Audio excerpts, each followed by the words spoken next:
is ABC Alaska News Live at 6. For decades, ultralight pilots have been somewhat unregulated by the FAA. But a new rule has set federal standards that's expected to create a whole new breed of pilots who want to fly light sport aircraft simply for recreation. Becoming a licensed light sport pilot will also require less time and money to get a certificate and possibly encourage more Alaskans to get into flying. But before that happens, there are still a few hurdles to overcome.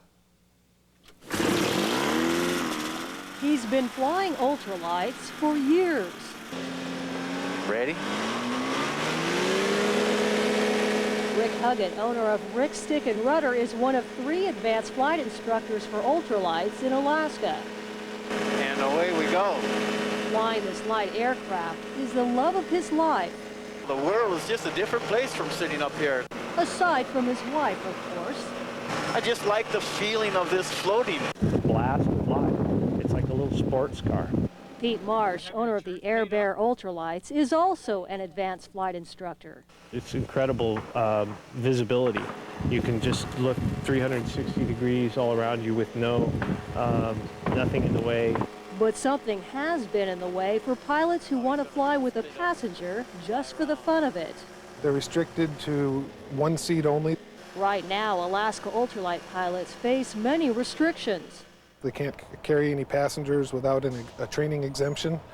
They're not allowed to fly over houses and that sort of thing. They also cannot fly over congested areas, and they're banned from many airports. Not being real aircraft at that point, they weren't allowed into many airports. They could not get insurance. But the FAA decided to change that, partly officials say, because some people were not flying according to the rules. I think this will open up flying to a large number of people that have not been able to in the past. Last September, a new federal law went into place, allowing people who want to fly ultralights to become licensed light sport pilots.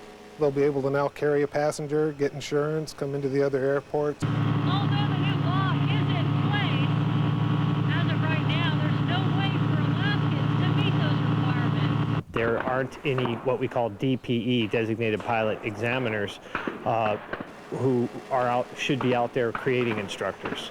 So it's now up to the advanced flight instructors to make the next move and try to become designated pilot examiners. Those people who go through that class will be able to come back to Alaska and create additional instructors, and then those instructors can create pilots.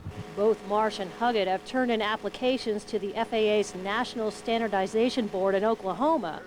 Now they're waiting to hear if they've been approved. There are some classes going on down in Florida. The problem is that we have to go to those classes at our expense, and it's very expensive. Nevertheless, that's what they'll have to do to become DPEs. Wow, just looking at the scenery. You can't beat the scenery. The new law will allow sport pilots to do plenty of that while flying certified aircraft. They also have their own assurance that they're flying an aircraft that was built to a specific standard as opposed to something that was put together in someone's garage. It's going to make it possible for them to buy a plane, take some instruction, and go fly that airplane the way they want to fly it, instead of having to play this little instructor game that they were playing before, where they were becoming an instructor just so that they could fly a 2-place ultralight. They won't have to do that anymore. You know, it's an addiction. An addiction many others may soon have, once designated pilot examiners are here in Alaska, creating licensed light sport pilots. Wow, it's total freedom. And the cost of getting into a new ultralight starts at about $16,000, and that's far cheaper than it is to buy a small airplane. It's for the price of a couple of snow machines and a trailer. You're up in the sky. That's what some of the pilots are saying. So, you know, it's about the price of a new car, really. Now, if this program, actually, its rule went into effect in September of last year, why is it taking so long to to get these designated pilot examiners, these DPEs, as they're calling it? Well, the FAA says that it wasn't until January of this year that the classes became available, and as of now they're being taught in Florida. Later it'll be in Oklahoma. So once applications are approved for two of the advanced flight instructors that you saw in this story, Pete Marsh and also Rick Huggett, they can then take the classes, come back here, and create licensed light sport pilots here in Alaska. So obviously you were up in the air. Is it loud up there? It looks like a lot of freedom, though. It's really not all that loud, but it is incredible. What a feeling. It was very exciting, and you know, I'm almost considering buying one, are you? hobby. Well, Maybe, might yeah, see you out in might. Birchwood, huh? Yeah. Good story, Laura. Thanks a lot.